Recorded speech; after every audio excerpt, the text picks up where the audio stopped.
Patayng puya nga gisulod sa usa ka bag sa sapatos nga gisulod sa usa ka knapsack napalgan nga gibilin sa usa ka bakanteng luna sa Northdrive Ouano Avenue Subangdako, Mandaue City.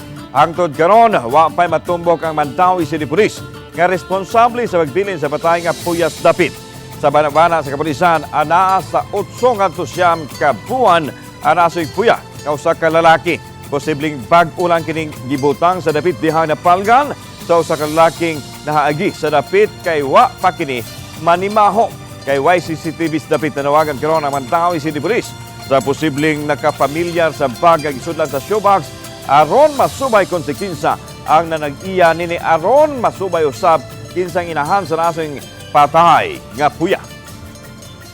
Basin sa bag, ma-identify sa mga silingan, sa mga amiga, na kinsay owner ato, na kinsay mga nagbuntis kay ang owner ba sa bag.